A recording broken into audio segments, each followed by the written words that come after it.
They told me the hearing would be simple, just a review of a ramp they claimed didn't match the neighborhood's visual harmony.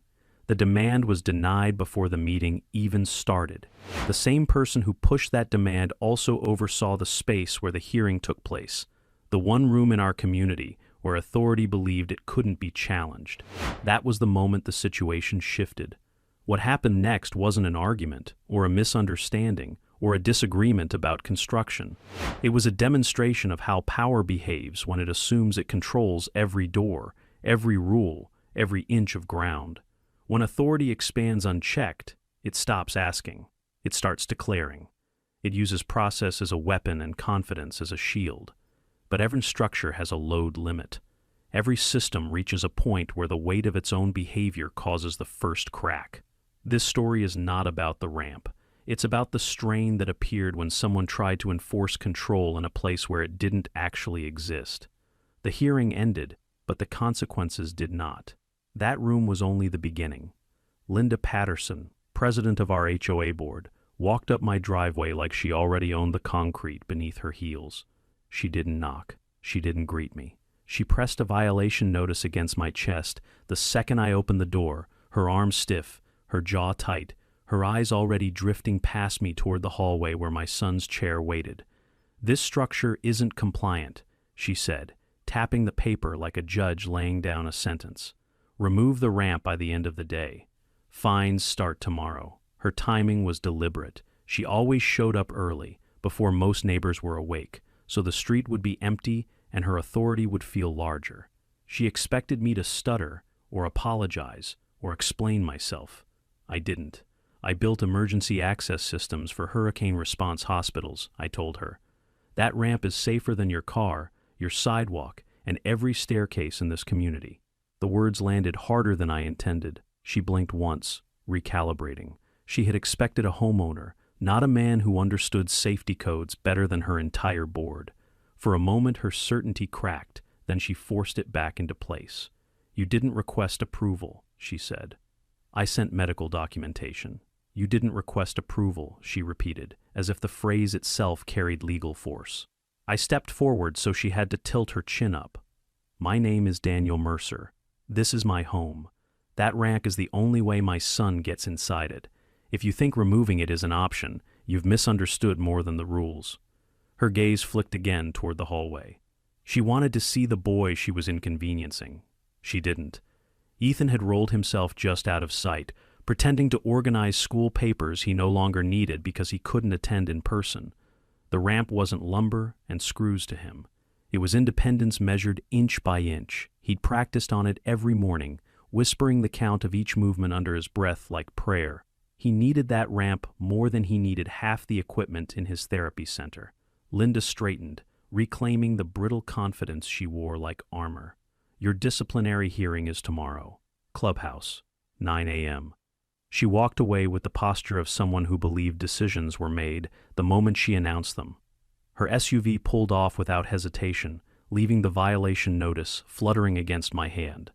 I looked down at the paper, fines listed, threats outlined, deadlines printed in bold. A familiar tactic: overwhelm first, intimidate second, enforce third. I wasn't overwhelmed. Still, I felt the tight pull beneath my ribs that always came when someone threatened my son's stability. After the accident, there were days when he barely spoke, days when he strained to lift a fork, days when the world moved faster than he could hold on to. The ramp had given him one small victory, one piece of control. And now someone who'd never lifted a piece of medical equipment in her life wanted it gone. Inside, Ethan pretended to scroll through his phone. His eyes were red from another therapy night that went too late, too long, too painful. I didn't tell him about the notice. Not yet. I wasn't going to take his morning away.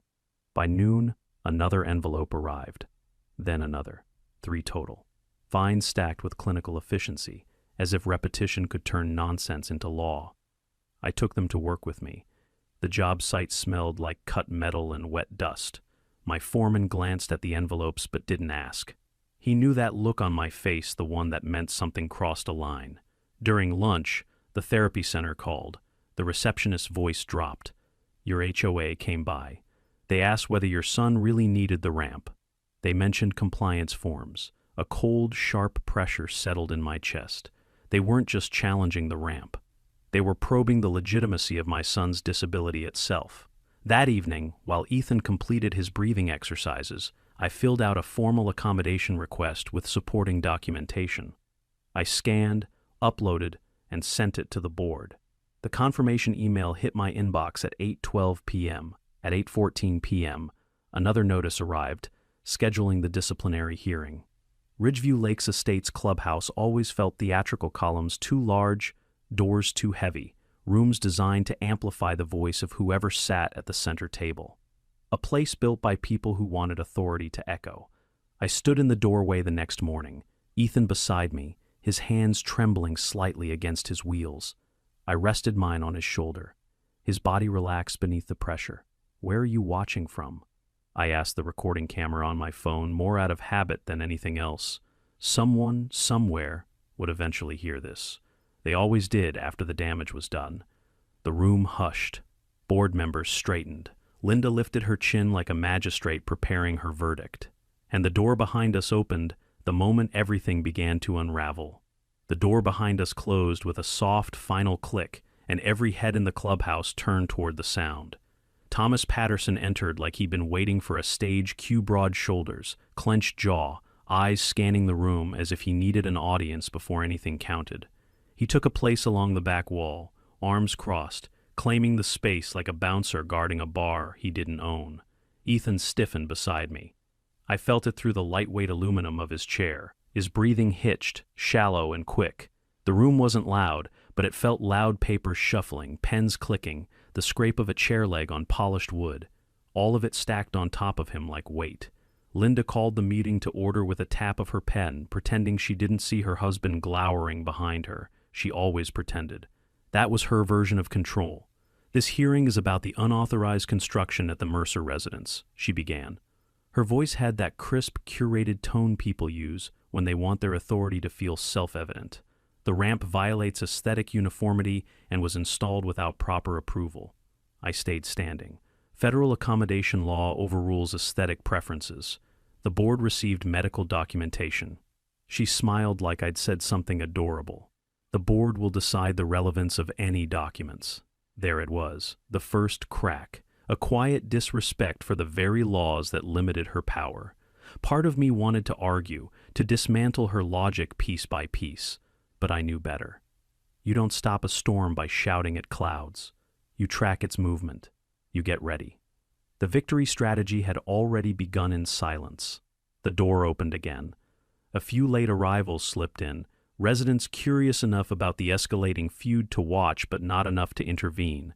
Among them was Mark Collins, vice treasurer, eyes flicking between me and the board like someone carrying a secret. He sat on the far side of the room, hands folded tightly, shoulders slightly hunched. He avoided Thomas's stare. Linda continued talking, reading violations and penalties in a cadence meant to exhaust. Ethan shifted uneasily, and I crouched beside him. "We're not leaving," I whispered. "You're fine." He nodded, but his hands trembled. His left wheel squeaked, barely audible, but enough to make him wince. The hearing droned on for another 20 minutes. Each sentence was theater, no deliberation. No nuance, just pre-written lines from a script they expected me to accept. But as they read, I watched the board instead of listening to them. I watched who looked down at the table when Thomas adjusted his stance. I watched which members fidgeted every time Ethan moved. I watched Mark, especially Mark, because he wasn't hiding discomfort. He was trapped in it. The real pressure point was already visible. Fear. Not of me. Of what they'd been doing long before I built the ramp. Linda finally announced the board's intent to impose escalating daily fines until the structure was removed. I didn't sit. You can't enforce that, and you know it. She opened her mouth, but before she could speak, Thomas pushed off the wall and strode toward us. The room's energy shifted, not sharply, gradually, like oxygen thinning. His boots thudded across the wooden floor. He wasn't subtle. He wasn't meant to be. His presence was the message. Intimidation as policy. He stopped a foot from Ethan. "The rules apply to everyone," he said. Ethan froze, hands locked on the wheels. My voice stayed calm. "Back up." He looked at me, slow and deliberate. Or what? Not a threat. A challenge. A dare to escalate. I stepped between them. Only inches, but enough to break the line of control he was trying to draw. He laughed under his breath, low and mocking, before returning to the wall. But something shifted in the room. Someone exhaled shakily, Mark. His gaze locked with mine for a fraction of a second before he looked away, shame flickering across his features. Not guilt. Fear of consequences. That was the moment I realized the board wasn't a united front. It was a structure held together by pressure. One collapse would make the whole thing unravel. Outside authority intervention wasn't just the best strategy, it was inevitable. The hearing adjourned with no resolution except fines and an order to expect further action. They wanted us off balance. They wanted us tired before the real fight even started. I pushed Ethan's chair out of the clubhouse and into the sunlight. He blinked against the brightness, swallowing hard. "Dad, I don't want to go back in there." "You won't," I said. We reached the parking lot. Gravel crunched beneath his wheels. A breeze moved across the lake. Every sound felt louder after the suffocating tension inside. As I loaded his chair into the trunk, a voice called out, "Daniel." Mark stood halfway across the lot, shoulders tight, expression conflicted. He wasn't approaching fully just enough to show intention, enough to show he was thinking of stepping across the line he'd been sitting behind for years. He hesitated, looked around to make sure no one was watching, then lowered his voice. "I need to talk to you," he said, "but not here." Then he walked off before I could answer. It wasn't a confession, not yet, but it was the first move of someone who knew the board had crossed a boundary they couldn't defend, and the system that believed it was untouchable had just taken its first step toward collapse. Mark walked away before I could respond, his pace quick but uneven, like every step was arguing with the one before it. He didn't look back. He didn't have to. The tension in his shoulders said everything his voice wouldn't. He was torn between truth and consequence, between what he knew and what he feared. And the moment he disappeared behind the row of parked cars, I understood this wasn't hesitation. This was someone finally reaching their breaking point. I got Ethan settled in the passenger seat and closed the door gently. He leaned his head back, exhausted from holding himself together in that room. "Dad, why did he look scared?" "Because he knows what they've done," I said, buckling my seatbelt, "and he knows what's coming." The drive home felt longer than usual, every turn reminding me how far the board had pushed this. The ramp wasn't the issue. It never was. The issue was who they thought they could control and how far they believed their reach extended. And now someone on the inside had shown a crack. The moment we got home, I parked under the shade of the oak tree near our yard, a different spot than usual, chosen because I needed space to think. The tree was old, older than any house in Ridgeview Lakes, its roots cutting deep into the soil, unmoved by the development that had swallowed the land decades later. It felt steady, grounded, exactly what I needed to feel. Ethan dozed in the seat, and I let him rest. Therapy had drained him. The hearing had drained him more. I stepped into the yard, leaning against the trunk of the oak, the bark rough beneath my palm. Somewhere behind me, a lawnmower hummed. Children laughed in the distance. Life continued, oblivious to the fracture opening beneath the community's surface. My phone buzzed. "Unknown number." I answered. "It's me." Mark's voice was low, taut like a rope stretched too far. "Don't say my name. Just listen." I glanced at the car. Ethan was still asleep. "I'm listening." A pause. Breath shaky. Then, "I've been trying to stop them for months. They don't follow rules, just whatever Linda decides. And Thomas," his voice dipped, like saying the name tasted bitter. "He acts like the board gives him authority too." I leaned against the tree, anchoring myself. "Where are you?" "Behind the lake trail," he whispered. "I can't stay long." His voice trembled at odd points, not from fear of me, but from fear of being heard, from fear of being seen talking to me, from fear of the consequences that aligned themselves with the Patterson's shadow. "Why help me?" I asked quietly. Silence, then footsteps on gravel, a shaky inhale. "Because what happened today, it crossed a line even they can't hide behind. And if I stay quiet, I'm complicit." There it was, the fracture becoming a fault line. "I can't talk here anymore," he said suddenly. "Someone's coming." "Meet me later," I said. "You choose the place." He hung up without answering. I stayed by the tree another minute, letting the information settle. Mark wasn't just conflicted. He was caught between morality and the consequences of exposing a system he'd helped maintain, even if unwillingly. And his body had broadcast the war inside him, the hunched shoulders in the hearing room, the way he held his breath whenever Thomas moved, the way he avoided my eyes until the very last second in the parking lot. He wasn't scared of the truth. He was scared of surviving it. When I opened the car door, Ethan stirred. "Did someone call?" "Yeah," I said, helping him adjust his seat. "A neighbor." He didn't ask which one. Not yet. His energy was gone, drained by the day's wait.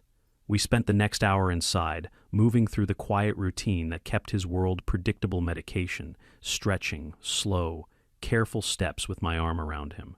But even as I guided him, my mind replayed the hearing, replayed Mark's posture, replayed the whisper of fear in his voice. When Ethan finally settled in the living room to watch a documentary, I stepped outside again, this time toward the lake behind our neighborhood.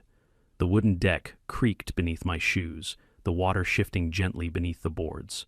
It was peaceful, deceptively so, a contrast to everything happening above it. A figure stood at the far edge of the deck. Mark. His hands were buried in his pockets, shoulders caved inward, as if bracing for impact. He didn't turn when I approached. He looked like a man at the edge of a cliff, deciding whether to jump or step back. When I stopped beside him, he exhaled deeply, like the breath had been waiting for release all day. "They're gonna spin everything," he said quietly. "The hearing, the injury, all of it. They'll claim you provoked them. They'll claim Ethan was in the way. They'll say whatever protects them. And you?" I asked. He swallowed hard. His throat bobbed. His fingers tightened around the fabric of his pockets. "I can't keep covering for them," he whispered. "But I don't know how to walk away without losing everything." His body said what his voice didn't, tension pulling him in two directions, fear weighing down his posture, guilt curling his spine forward. "Then you won't walk away," I said. "You'll step forward, and you won't be alone." His breath hitched. For the first time, he looked me in the eye. The war inside him hadn't ended, but it had chosen a side. Mark held my gaze for a long moment, the lake wind tugging at his shirt as if urging him to make a decision his voice couldn't form. Then he stepped back, wiped his palms on his pants, and said he'd contact me when he had something concrete. No promises, no guarantees, just the strained posture of a man who knew silence had become dangerous. When he finally walked away, his shoulders stayed hunched, but his steps were steadier than before. The conflict inside him wasn't gone, but it had direction now. I stayed on the lake deck another minute, listening to the water slap against the wooden posts. The sound was slow, rhythmic, almost grounding. But the peace didn't last. My phone buzzed with an alert, another notice from the HOA. Not a fine. Something worse. Notice of non-compliance, community safety violation, mandatory inspection scheduled. They weren't just escalating, they were retaliating. I headed home, cutting across the trail toward our street. The neighborhood looked the same as it always did. Trimmed lawns, silent driveways, identical mailboxes pretending everything was normal. But my pace quickened as I got closer to the house. Retaliation never came alone. When I turned the corner, I saw the city's white pickup already parked at the curb. The emblem read Austin Building Safety Division. A man wearing a reflective vest and a clipboard stood on my ramp, inspecting the railings with quiet focus. For a moment, panic hit like a punch beneath my ribs. I couldn't afford this another challenge, another barrier, another attempt to frame the ramp as a hazard. Then the man looked up, and recognition flickered across his face. "Mercer?" he asked. I nodded. "You must be Inspector Rhodes." He stepped off the ramp, boots landing solidly on the driveway. The HOA reported structural concerns, said this ramp wasn't safe for community standards. A familiar anger pressed against my ribs, but I kept my voice calm. "You can see it's safe." Rhodes walked the perimeter, tapping each support beam, checking spacing, measuring elevation, every movement slow and deliberate.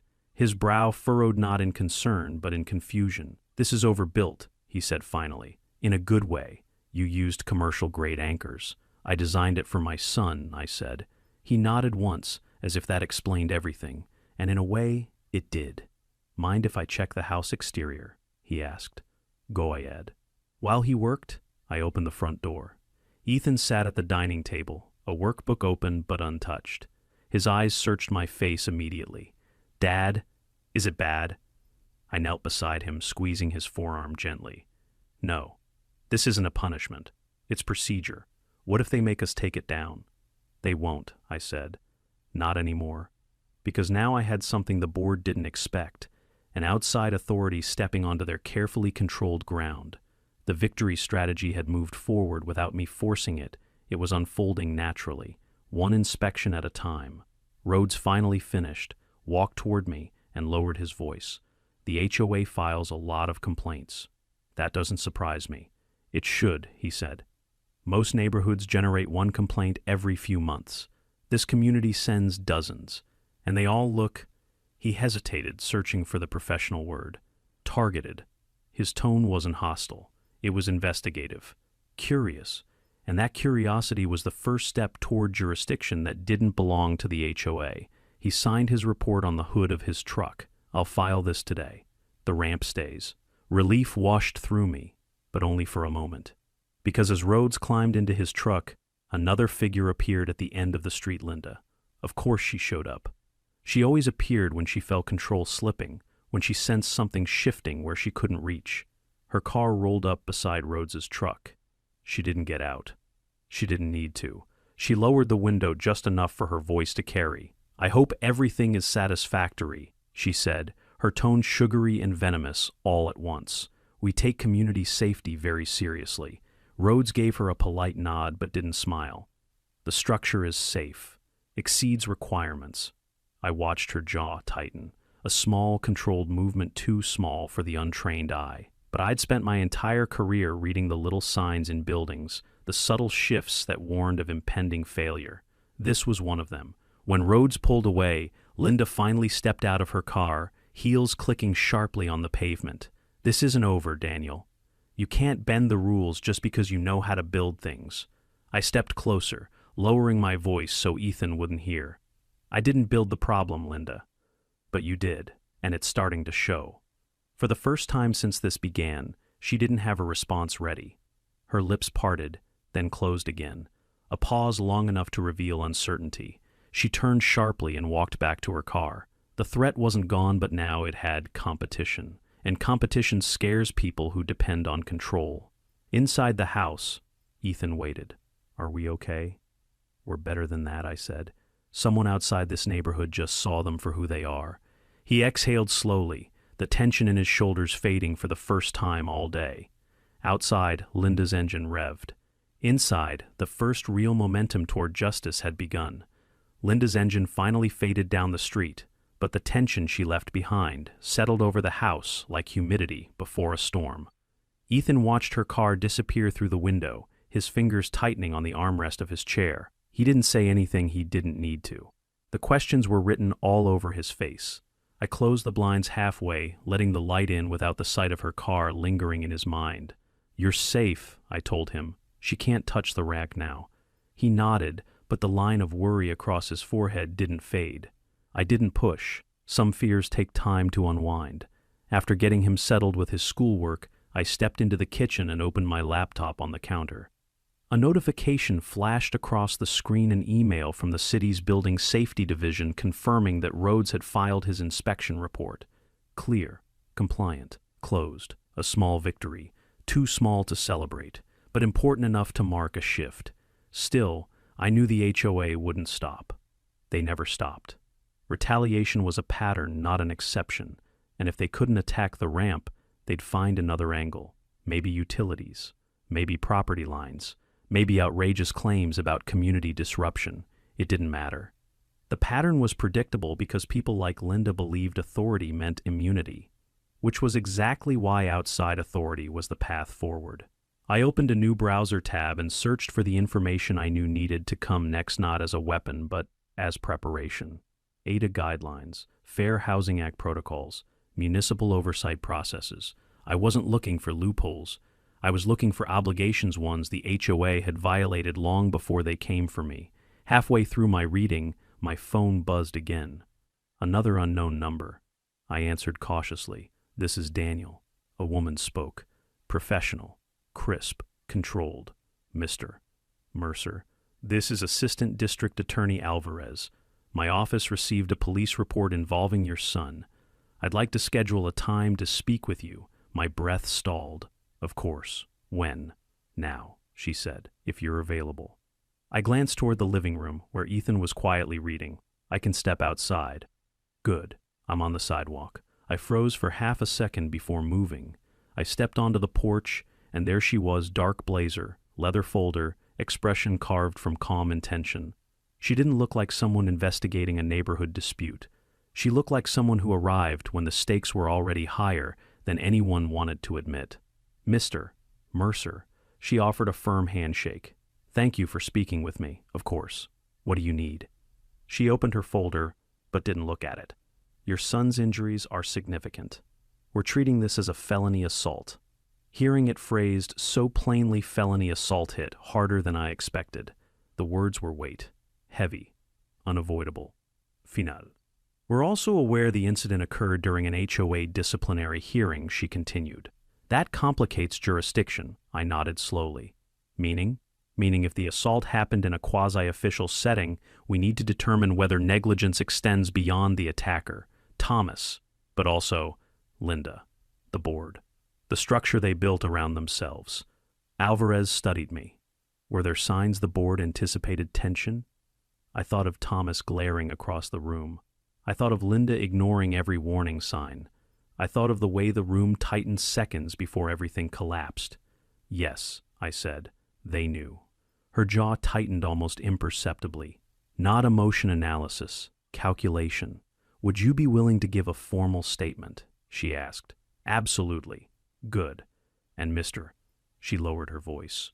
"We've had prior complaints from this community, nothing substantial enough to act on, until now." That sentence rearranged something in my chest, not because it offered comfort, because it offered clarity. The HOA's history wasn't isolated. It was cumulative. "We'll be in touch within 48 hours, she said, closing her folder. This case isn't going away. When she left, the street felt different, like someone had drawn a line through the middle of it, dividing what had been tolerated from what would now be examined. I walked back inside. Ethan looked up from his book. "Was that about the ramp?" he asked. "No," I said, sitting beside him. "It was about what happened at the hearing." He lowered his eyes. "I don't like thinking about it." "You won't have to forever," I said. "But for now, there are people who need to hear what happened. People who can actually do something about it." He nodded, swallowing hard. Later that afternoon, I drove him to the therapy center for his session. Inside, the treatment room smelled faintly of antiseptic and eucalyptus. The therapists moved with practiced precision, guiding patients through routines measured in inches, not strides. While Ethan worked with his specialist, I sat in the waiting room, and that was when it happened, the discovery I wasn't expecting. The receptionist waved me over. "Mr. Mercer, you should see this." She handed me a copy of a form the HOA had submitted earlier that week, an inquiry into whether my son's therapy schedule could reasonably be reduced, citing noise concerns. I read it twice. That wasn't retaliation. That was evidence. Evidence of interference. Evidence of discrimination. Evidence of intent. An outside authority didn't need much more than that to pull the thread. For the first time since the hearing, a spark moved through me, not hope, not relief, leverage. I stared at the HOA's inquiry form for a long moment, the words bending the longer I looked at them. Reasonably be reduced. Noise concerns. The language was cold, calculated, crafted by someone who had never sat beside a hospital bed, never watched a child learn to move again through pain that left them trembling. It wasn't just interference. It was an attack wrapped in bureaucracy. The receptionist watched my expression shift. "I wasn't supposed to show you that," she said softly. "But they came in with such confidence, like they assumed we'd just comply." That was their mistake. They assumed compliance was universal. "Thank you," I said. "This helps more than you know." I folded the copy and slipped it into my jacket. Not evidence from a garage. Not a forgotten box of files. A document voluntarily submitted to a medical institution. A public act of discrimination. An outside authority thrived on patterns like that. Ethan's therapy session finished a few minutes later. He moved slower than usual, fatigue written in every deliberate motion, but when he saw my face, he straightened. "Bad news? Not for us," I said. "Not anymore." He didn't ask further. He didn't need the weight of legal battles added to his recovery. I helped him into the car, loaded his chair, and we drove out of the therapy center parking lot toward the place I needed to be next the police station. It wasn't planned. It wasn't rehearsed. It was simply the most natural next step after receiving that form. If the HOA wanted to escalate, then every escalation would be documented by someone who understood jurisdiction better than the board ever could. The station was quiet when we walked in. The air smelled faintly of disinfectant and paper-like authority that remembered its purpose. I brought Ethan inside with me, he insisted. He said he didn't want to wait alone, and I didn't argue. His world already held too many closed doors. A young officer at the desk recognized my name before I finished signing in. "The ADA said you might stop by," he said. "Come with me." We were led to a small interview room, gray table, metal chairs, fluorescent light humming above. Not intimidating. Not comforting either. Neutral. A place where truth wasn't expected to sound dramatic. Ada Alvarez entered a moment later. Her expression was all business, but when her eyes landed on Ethan, something softened, not pity, just comprehension. "Thank you for coming," she said. "We need a formal statement from both of you." Ethan's fingers curled around the armrest. "Do I have to?" "You don't have to do anything," she said gently. "But if you speak, it helps us hold the right people accountable." His jaw tightened with effort, but he nodded. I went first. Every detail of the assault, Thomas's stance, the board's inaction, Linda's indifference. The moment Ethan hit the floor, no embellishments, no dramatics, just the truth as it existed, heavy and unmoving. Alvarez listened without interrupting.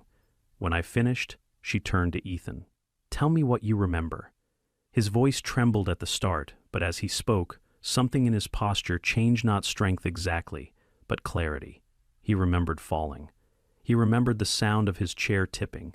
He remembered Thomas's face twisted in anger, and he remembered the board doing nothing. When he finished, he exhaled shakily, and Alvarez nodded. "You did exactly what we needed. Thank you." Ethan looked relieved, like speaking had let something drain out of him. Alvarez turned to me. "There's something else," she said. "We received complaints over the last year from other residents in your community. Fines issued without basis, retaliatory actions, denied accommodations. Nothing that reached the threshold for prosecution until now. This wasn't a single incident. It was part of a pattern the HOA had been hiding behind its gates for years." "What happens next?" I asked. "We escalate," she said. "This isn't a neighborhood issue anymore. It's criminal, and potentially civil on multiple levels. Victory strategy. Phase A, outside authority intervention, was no longer preparation, it was active. When we left the station, the evening sun stretched long shadows across the pavement. Ethan reached for my hand, a gesture he rarely made, but I took it without hesitation. "Are they going to stop?" he asked. "No," I said honestly, "but we're not fighting them alone anymore." We drove home in silence. The neighborhood looked deceptively calm, the same manicured lawns and magazine-perfect houses arranged around a lake that hid more tension than any of the residents wanted to admit. I parked in front of our house, and as I helped Ethan out of the car, I noticed movement across the street. Mark standing behind his truck, pretending to rearrange items in the bed. His posture was tight, restless. His eyes flickered toward us, then away, then toward us again. Still conflicted, still scared, but choosing action, one step at a time. He didn't cross the street. He didn't speak. He just raised his hand in a brief, tense acknowledgement. Not alliance. Not yet. But alignment, however, fragile. Inside, the house felt different. Not safer yet, but steadier. Like the ground beneath us had stopped shifting. Tomorrow, the board would escalate. People like Linda always did. But now, every move they made would be watched from outside the neighborhood. Every misstep recorded. Every decision scrutinized. The HOA believed they could control the narrative. They were about to learn that narrative now belonged to someone else. Mark lingered across the street for a few seconds longer, his hand half raised in that tight, uneasy gesture of acknowledgement before dropping it abruptly and heading inside his house. The motion was stiff, abrupt, almost guilty. I knew that kind of body language. People who lived in fear always moved like they were checking over their shoulder, even when no one was behind them. Inside my house, Ethan had already made his way to the couch, exhausted from the day. He flipped through a documentary playlist with the slow, deliberate motions of someone trying not to think about anything real. I sat beside him for a moment, letting the quiet settle. Then the doorbell rang. A sharp, nervous sound, too quick, too repetitive. Not the HOA. Not a neighbor coming to complain. I opened the door to find Mark standing on the porch steps, breathing like he'd sprinted across the street even though the distance was barely 10 yards. His shoulders curled inward, chin tucked slightly, as if he expected someone to yell at him just for being there. Can we talk inside?" he asked, voice low, eyes flicking down the street. "Come in," I said, pulling the door wider. He stepped inside with the hesitation of a man crossing into forbidden territory. His gaze darted to Ethan, then to the living room window, then back to me. He wasn't just conflicted, he was terrified of the consequences of being seen here. Ethan gave him a small nod. Mark attempted one back, but it came out jagged, like a motion interrupted halfway through. "Let's go somewhere we can talk," I said. We moved into the dining room, the one place in the house completely out of view from the street. Mark stood instead of sitting, fingers tapping compulsively against the back of a chair. His shoulders twitched every time a car passed outside. I closed the blinds. He exhaled sharply, as if the simple act of blocking the view gave him permission to exist. "What's going on?" I asked gently. His hand tightened on the chair. "I have something you need to see." His voice cracked on the last word. He pulled a folded sheet from his pocket. Not stolen documents, not secret board files, something else, something that shook in his hands like a live wire. I unfolded it carefully. It was a printed notice, an internal board agenda, and at the top, under immediate action items, it read, "Initiate proceedings against Mercer property for community disruption and potential safety risk.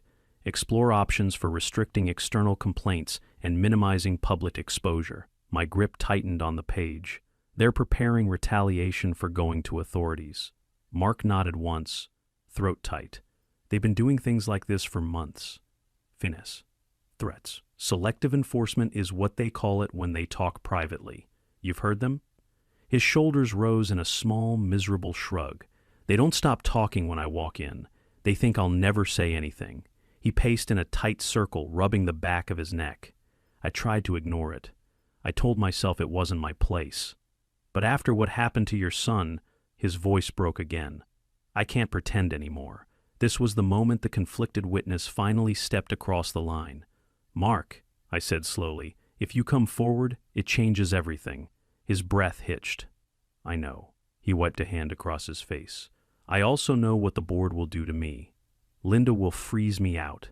Thomas," he swallowed hard, "he'll come after me the way he came after Ethan." His fear wasn't hypothetical. It lived in every tight gesture, every half-step retreat, every glance toward the blinds. "You're not alone," I told him. "Not anymore. The ADA is already involved. The city inspector saw what they're doing. This is bigger than the HOA now." He stopped pacing. His posture straightened not fully, but enough to show something shifting inside him. "Then I'll help," he said. "But there's something stronger than this paper, something you need to understand." He sat down finally, elbows braced on his knees, hands clasped so tightly his knuckles whitened. "They think they can bury your complaint," he said. "But they don't realize the city already flagged our HOA." I leaned in. "Flagged for what?" He hesitated, a long, painful pause, then forced it out. "Multiple violations, unreported fines, unapproved expenditures, unauthorized enforcement. The city is already suspicious. They've been waiting for anyone to bring a case big enough to crack it open." It hit me then. This wasn't just about a ramp. This wasn't just about an assault. This was a system that had been rotting quietly until Ethan's injury forced the truth into daylight. Mark looked up, eyes raw with fear and relief mixed together. "If you push this the right way, they can't hide anymore." Outside authority intervention, our victory strategy had just transformed from theory into motion. Will you testify? I asked. His breath trembled, but he didn't look away. His fingers twitched once, then slowly opened palms steadying. Yes, he said, I will. For the first time, his posture shifted into something close to resolve, not unbroken but unafraid to break the silence. And that was enough. Because now, the system wasn't standing alone. Now it had a witness. Mark's yes was still hanging in the air when he finally stood, wiping his palms on his jeans like he'd run a marathon while sitting still. The relief on his face was fragile, stretched thin over fear that hadn't fully let go, but it was real, and it was enough. All right, I said. If you're ready to help, then we start tonight. He nodded, but his shoulders tightened again, instinctively recoiling as if someone might burst through the door and accuse him of treason. I put a hand on his arm-steady grounding and guided him toward the front door. We're not talking here, I said. Too visible. His breath caught. Where then? The park office, I answered. Nobody uses it at this hour. It was the one place the HOA rarely bothered with, too old, too small, too insignificant for their staged displays of control. That made it perfect. We stepped out into the cool evening air. Ethan was already asleep on the couch, breathing softly, his body curled protectively, as though hiding from the world. I pulled a blanket over him, whispered that I'd be back soon, and followed Mark outside. We walked the half-mile to the park in silence. He kept glancing over his shoulder, flinching every time headlights passed. His posture was half-folded, like he expected someone to drag him backward the moment he took another step forward. When we reached the park office, he hesitated at the door. It's locked, he said. I pulled out the small metal key I'd been given years ago when I volunteered on a community safety project. Not to me. His eyebrows lifted surprised, maybe reassured, but he still looked around once more before stepping inside. The office smelled like old paint and warm dust. Folded metal chairs leaned against the wall, and a fan hummed softly in the corner. Nothing fancy, nothing important, which made it exactly what we needed. Neutral ground. Mark sat at the lone desk, gripping the edges like he needed something to keep him upright. I should have come forward earlier, he said. Before the hearing. Before, he swallowed. Before your son got hurt. I closed the door behind us. You're coming forward now. That's what matters. His shoulders dropped slightly, just enough to show the words mattered more than he wanted to admit. Tell me everything, I said. He took a long, shaky breath. You already know about the fines, he said. But it's worse than that. They've issued penalties that don't exist in the bylaws. They've threatened people privately, off the record. They've refused accommodation requests, destroyed emails, and pushed homeowners to settle disputes quietly. How do you know? I'm the one who logs the transactions, he said quietly. I see what they vote on in private, what they send out publicly, and what they don't record at all. His voice trembled not from uncertainty, but from the pressure of finally letting the truth out. And then there's Thomas, he continued. He attends meetings he has no authority to be in. He intimidates homeowners. He walks into the clubhouse like he owns it. That part I've seen, I said. Mark nodded, rubbing the side of his neck. You're not the first he's threatened. You're just the first who didn't back down. His fingers finally relaxed their grip on the desk. The board is terrified of outside scrutiny. They keep saying over and over that the city can't interfere, that the HOA is self-governing. But every time a notice from the city arrives, they panic. That's why they called the therapy center, I said, trying to weaken our footing. He nodded. Exactly. They thought if they could discredit you, if they could show you were the problem, they could bury you before anything reached the city. I leaned against the wall, processing everything. This wasn't just power abuse. It was systemic manipulation, reinforced by fear, and now cracking because one person, this conflicted, terrified witness, had stepped out of formation. Here's what we're going to do, I said. Tomorrow, I'll contact the ADA. You'll meet with her and the investigators. You'll tell them everything. They'll listen, and they'll protect you. Mark's breath caught. You think they'd believe me? They already do, I said, and they're waiting for this. He lowered his head, fingers pressed to his forehead like the weight of the truth had been replaced by the weight of possibility instead. A knock sounded at the door. Mark flinched so hard he nearly tipped his chair over. "Relax," I said quietly. "It's just the park ranger." The ranger poked his head in. "Closing in 10, he said, then left without looking back. We both exhaled. Mark stood. "I'm doing this," he said. "No more hiding." His posture not fully straight, but steadier said he meant it. I walked him out. The night felt colder now, but clearer, cleaner. As we headed home, he stopped once more, looked at me with a mix of fear and resolve, and whispered, "This will ruin them, won't it?" I didn't sugarcoat it. "No," I said. "Their actions will ruin them. We're just telling the truth." It wasn't just preparation anymore. It was strategy. The first real step toward dismantling a system built on intimidation. Mark and I walked back through the neighborhood, our footsteps quiet against the pavement. He kept glancing over his shoulder, his body tense in that familiar defensive coil he'd carried for years. But something in his posture was different now, less shrinking, more bracing. Fear hadn't left him, but conviction had taken a seat beside it. When we reached my driveway, he paused. "Tomorrow," he said softly. "I'll meet with the Ada. I'll say everything." "You will," I said. "And you won't be doing it alone." He nodded once, the motion small but decisive, then crossed the street and disappeared into his house. I watched his porch light flicker on before heading inside my own home, where Ethan lay asleep on the couch, his blanket pulled up to his chin. I stood for a moment, watching the steady rise and fall of his chest. His world had gotten smaller since the injury. Routine. Ramps. Therapy. Quiet spaces. And still, somehow, he carried more courage than anyone in that hearing room had shown. I covered him gently and turned off the lamp. Tomorrow would be preparation. Positioning. The setup phase of the strategy they didn't even know I was playing yet. And it had to happen somewhere the HOA couldn't touch. The next morning, I took Ethan to the community library. Not the clubhouse, not any location the board had jurisdiction over. The library was public, city-owned, governed by laws that had nothing to do with Ridgeview Lakes. Neutral ground, a different primary location, a place where outside authority was already in the walls. Ethan settled at a table with a stack of books. I chose one near the window where I could see both the entrance and the street. I opened my laptop. Every tab I needed was already queued up. Ada office contacts, city building safety division case numbers, federal accommodation guidelines, civil rights complaint portals, not to weaponize them, but to prepare them. Because Phase A of the victory strategy wasn't about attacking the HOA. It was about building an unavoidable chain of authority above them. I started writing the submission packets in clean, chronological order, not emotional, not dramatic.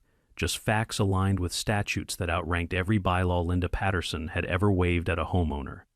Halfway through my notes, Ethan wheeled over and set down a book. "Dad," he said quietly. "Someone's staring." I looked up. Linda's husband, Thomas, stood at the end of the aisle. He hadn't made a sound when he walked in. He wasn't supposed to be here. This wasn't HOA territory. But there he was, arms crossed, jaw tight, eyes fixed on me with that same predatory stillness I remembered from the hearing. He didn't come closer. He didn't speak. He just watched. I positioned myself between him and my son. "Stay behind me," I whispered. A librarian noticed the tension and approached with careful caution. "Is everything all right here?" Thomas finally blinked, broke his stare, and walked out the door without a word. Ethan exhaled shakily. Why was he here? "To remind us he thinks he still has control," I said. But control doesn't belong to him anymore. Once he was gone, the library felt quieter. Still tense, but safer. I went back to the table and continued assembling the documents' dates, times, patterns of retaliation, the therapy center inquiry, the disciplinary hearing events, the police report, the inspection findings. Piece by piece, the structure of the case grew. By the time we left, I had a folder ready to submit to every jurisdiction the HOA couldn't reach. On the way home, Ethan looked out the window. "Are they going to try something again?" "They will," I said honestly. "But now, every move they make is another mistake someone else will record." When we pulled into the driveway, my phone buzzed. A message from Mark. "They're meeting right now. Emergency board session. They're panicking. You need to see this." He sent a photo. Linda at the head of the table, Thomas at her shoulder like a guard dog. Other board members leaned in with hunched shoulders and wide eyes. Papers scattered everywhere. A projection screen showing the city's inspection notice. They were collapsing, not publicly yet, but internally, they were cracking. I texted him back. Stay safe. Don't confront them. Just observe. 10 minutes later, he replied. They're planning a vote to authorize legal action against you. It's desperate. They know they're losing control. I felt something cold and steady settle inside me, not fear, not anger, just certainty. Dad, Ethan asked softly, are we okay? We're more than okay, I said. Where, Prapard?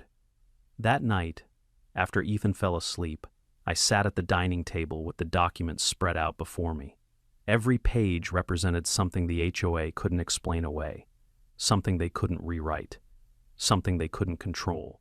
Tomorrow, the ADA would get everything, and the city investigation would expand, and the insurance carrier already reviewing the assault would receive the therapy center's copy. The HOA believed they were untouchable. They were about to learn that systems built on intimidation collapse the moment accountability steps in. Part 9 wasn't the confrontation. It wasn't the victory. This was the quiet hour before the storm, the hour where preparation becomes power. I stayed at the dining table long after the house fell quiet, documents spread out like pieces of a structure waiting to be assembled. Every page held weight police reports, medical notes, inspection findings, ADA guidelines, the therapy center's inquiry. None of them were dramatic on their own, but lined up together, they formed something the HOA couldn't bully, ignore, or threaten into silence. By morning, I had everything organized into 3 folders, one for the ADA, one for the city, one for the HOA's insurance carrier, 3 jurisdictions, none of which Linda Patterson controlled. 3 lines of accountability the board had never prepared for. When Ethan woke, he was pale but rested. I helped him through his morning routine, careful not to rush him. Today wasn't about forcing strength, it was about creating safety. By the time he finished breakfast, he was steady enough for schoolwork, and I was ready to move. I'll be back soon, I said, tucking the folders into my bag. He nodded. You're going to fix it? I'm going to start something they can't stop. I stepped outside just as the sun peeked over the rooftops, cutting ribbons of light across the quiet street. The air was cool, still, deceptively peaceful. But peace wasn't the goal today, progress was. My destination, the city municipal building downtown, a completely new environment, far from the HOA's territory, far from their influence, a place where decisions weren't made in back rooms or whispered behind closed doors. The lobby smelled like old books and fresh paint. A metal detector hummed. Voices echoed off polished floors. This was where enforcement lived in paperwork and signatures, not intimidation. I checked in at the counter and was directed upstairs to a small conference room. When I entered, Ada Alvarez was already there, file open, pen poised, posture as sharp as ever. "Morning, mister," she said. "Let's get to work." I set the first folder on the table. "This is documentation of ADA and fair housing violations." She flipped through the pages, her expression tightening not in surprise, but in confirmation. "This is exactly what we needed." The second folder went beside it. Retaliatory actions, including interference with medical treatment. She paused on the therapy center form. "Unbelievable." "No," I said. "Predictable." And then the third folder. Inspection findings, and a pattern of unreported board activity. Her eyes narrowed. The city already flagged them, but this pushes it into mandatory audit territory. She closed all 3 folders with decisive, almost ceremonial movements. "This will move quickly," she said. "Faster than they expect. Outside authority wasn't coming. It was already here." After the meeting, I walked down the municipal building steps feeling the rare sense that something immovable had shifted. But the day wasn't done. The next stop was the insurance carrier's regional office. The building was colder, more corporate, but no less important. A claims manager met me in a glass-walled office, hands folded, posture straight. When I handed her the folder, she scanned the content with the clinical precision of someone trained to measure liability to the decimal point. "So the assault occurred during an HOA-sanctioned hearing," she said slowly. "Yes." "And no board member intervened?" "No." She sat back, calculating. "I'll be frank. This isn't just a claim. This is exposure, significant exposure. And the HOA tried to deny its connection to the event, I said. You'll probably hear from them soon. They already called, she said. But they didn't mention any of this. Of course they didn't. Thank you for bringing this in directly, she added. We'll be conducting our own investigation. That made 3 systems now closing in on the HOA. The ADA, the city, and insurance. I left the office feeling the weight of momentum at my back. By the time I drove home, the neighborhood felt different, still quiet, still manicured, but carrying an undercurrent of tension. People stood in clusters on driveways, whispering. A couple crossed the street when they saw me, not out of avoidance, but caution. They knew something was happening. They just didn't know what yet. Inside the house, Ethan wheeled over. You okay? Better than okay, I said. Today went exactly the way it needed to. He smiled faintly. Good. I started to answer, but a knock cut through the house. 3 short taps, sharp and urgent. I opened the door to find Mark standing on the porch again, sweat beading on his forehead, hands shaking. You need to see this, he said, pushing a paper into my hands. It was a newly issued HOA notice, an emergency meeting scheduled for tonight, mandatory attendance, agenda hidden under the phrase, community corrective action. What are they planning? I asked. Mark swallowed hard. They're panicking. They know the city and the ADA are involved. Thomas is furious. Linda's trying to regain control, but the board is unraveling. Are you safe? I asked. No, he said honestly, but I'm not backing down. I folded the notice. Then tonight, we don't confront them. We just watch. They'll reveal more than they intend. He nodded, stepping back from the doorway. I'll be there. And Daniel, whatever happens, I'm with you. As he walked away, I felt the shift again, the ground moving under a structure that had been pretending for years it was made of stone. Tonight, the HOA would make their next move. And tonight, they wouldn't realize they were walking straight into the consequences they'd built with their own hands. The emergency meeting was set for 7, but by 6:30, cars were already lining both sides of Ridgeview Lakes Drive. Headlights cut across the pavement. Neighbors moved in packs, curious, anxious, angry, whispering as they made their way toward the one place that had become the center of every fracture in this community, the clubhouse. Its columns glowed under the evening lights, trying to project authority, but the crowd gathering outside stripped that illusion away. Authority only works when people believe in it. Tonight, that belief was gone. I arrived with Ethan beside me, his chair rolling steadily over the walkway. Mark waited near the door, pale but resolute. When he saw us, he stepped closer, gripping the meeting notice like a lifeline. They're inside, he murmured. Arguing already. How many board members? I asked. All of them, he said, and half the neighborhood. Good. This needed witnesses, real hones. Not the hand-picked ones Linda used to trot out when she needed applause. As we stepped through the doors, the noise hit like heat, voices rising, overlapping, echoing off the walls. The meeting room, normally arranged in orderly rows, looked like a courtroom on the brink of collapse. The boards sat behind their table, papers scattered everywhere. Thomas hovered behind them, arms crossed, jaw clenched. The crowd parted slightly when they saw Ethan. I heard soft gasps, quick inhales, people remembering the boy who had entered this room on his wheels and left on a stretcher. I placed my hand on his shoulder and guided him forward. Linda slammed her gavel once, but the room didn't quiet. She slammed it again, harder. Finally, grudging silence fell. This meeting, she announced, has been called to address the Mercer family's escalating attacks on this community.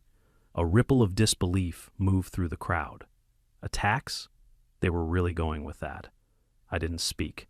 Not yet. This part wasn't mine. Mark stepped forward instead. His hands shook slightly, but visibly. His face was tight with fear, but he didn't falter. That's not why we're here, he said loud enough for the room to hear. You called this meeting to control the narrative before the city and the ADA released their findings. Gasps again, this time sharper. Linda's eyes snapped toward him. Mark, sit down. Now. He didn't move. No, not this time. A murmur of support rippled through the crowd. He stepped fully into the open floor. For months, he said, voice cracking but steadying with every word, this board has abused its authority. fines without cause, threats behind closed doors, interference with medical accommodations. And what happened to Ethan? His voice broke. He swallowed hard. Was preventable. Thomas took a step forward. Watch your mouth. The crowd stiffened. Mark flinched but didn't back down. You hurt a child, and then you tried to bury it. Shouts erupted, neighbors demanding answers, calling for accountability. The board tried to quiet them, but their voices were drowned out by something bigger than authority. Collective outrage. I stepped forward now, positioning myself beside Mark. You want to talk about attacks? I said. Let's talk about what you did after the assault. You lied to residents. You tried to discredit my son. You contacted his therapy center to undermine his care. You filed false reports to retaliate. Linda stood abruptly. Those accusations are outrageous. They're documented, I said, with your signatures on half of them. The city has already opened a formal inquiry. The ADA has our statements. And your insurance carrier is performing their own investigation. The room exploded again, voices rising, some shouting questions, some demanding resignations. Thomas tried to bark over them. This is a smear campaign. A resident shouted back. Then why is the ADA involved? Another added, why did the inspectors say our facilities weren't compliant? And another why, did you deny ramp approval when it was required by law? The questions came faster than the board could dodge them. For the first time, I saw fear crack through Linda's composure. She looked at Thomas. He looked at her. Panic in real time. Everyone, please, she began, but the crowd wasn't giving the platform back. A woman near the back yelled, "We want a vote! Right now!" Another chimed in, "Remove the board." The room surged toward that idea. Not violently, not chaotically, but decisively. This was the confrontation the HOA couldn't control. I raised my hand for silence, and surprisingly, the room gave it. This doesn't have to be chaotic, I said, but it does have to be honest. Outside authorities are already involved. They will determine criminal liability. They will determine civil responsibility. But as a community, you get to decide whether these people represent you. A man from the crowd shouted, "They don't." A chorus followed, "No, not anymore. Get them out." Mark looked at me, eyes bright with something new, relief, maybe even pride. Linda tried one final time. "This meeting is adjourned." "No," a resident said firmly. "This meeting is taking back control." The crowd surged again, not physically, but in voice, in will, in unity. The board had lost the room, lost the authority, lost the narrative. Tonight wasn't the legal victory, but it was the public collapse. The moment the community finally saw the truth. The room didn't calm after the board lost control. It shifted. The anger that had erupted a moment earlier condensed into something sharper: collective resolve. People weren't shouting anymore. They were standing, turning toward one another, realizing they weren't isolated victims of a system that had treated them like problems to silence. They were a community again, and that was something the board had never prepared for. Linda's face drained of color. Thomas's posture stiffened, shoulders rising as if ready to intimidate whoever challenged him next, but the crowd wasn't afraid anymore. Even he seemed to sense it, his stance tightening, then faltering, then tightening again in the posture of a man who understood power was slipping out of his hands. A resident stepped forward, keys jangling in his grip like a gavel. "We demand an interim vote. Right now." Another added, "And we want the city present for the next meeting." Someone else said, "We're done being bullied." The floodgates had opened, and now came the fallout. I guided Ethan toward the back of the room, giving the residents space to confront their board. His hands trembled on the wheels, but his expression was different than any I'd seen these past weeks, lighter, sharper. "Hopeful," he whispered. "They're finally seeing it." "They are," I said, "and nobody can unsee it now." Linda slammed her gavel again, but the sound was swallowed by voices rising with purpose. "We'll file a petition. We'll demand an audit. We'll remove the entire board." Linda lifted her chin. "You can't." Mark stepped forward, finally stepping fully into the light. "Yes," he said, voice steady, "we absolutely can." The room went silent. His fear was gone, replaced by resolve. "You hid violations. You falsified fines. You ignored safety codes," he said. "And you let your husband assault a child while you watched." A gasp rippled across the crowd. Thomas took one step forward, but before he could take another, 3 men from the community, former military, judging by their posture stepped between him and Mark. A silent line of defense. And just like that, Thomas finally understood something. He wasn't the biggest force in the room anymore. He backed up. For the first time since the assault, he backed up. The vote to remove the board wasn't official yet. That required procedure, paperwork, signatures. But the outcome was clear. The room had moved past fear, past hesitation, past intimidation. And when a community decides someone no longer leads them, the position becomes empty long before the title is removed. The meeting dissolved soon after. People gathered around Ethan and me, offering apologies, support, promises of testimony. I accepted each one quietly, because this wasn't about gratitude. It was about accountability. Outside, the night air felt cooler, cleaner. Mark walked up to us, exhaling shakily. "I didn't think I could do it," he said. "But once I started talking, I couldn't stop." "You didn't just help," I said. "You started the collapse." He rubbed his hands together nervously. "The HOA meeting is tomorrow. I'll be there." "You won't be alone," I said. "Not anymore." A police cruiser rolled up the street toward the clubhouse, slow, deliberate, responding to a call someone quietly made once Thomas began raising his voice inside. The officer stepped out and went in through the main doors. Thomas followed a minute later, not cuffed, but no longer strutting. Ethan leaned against my arm. "Dad, what happens now?" "Now?" I said, watching the lights reflect off the lake.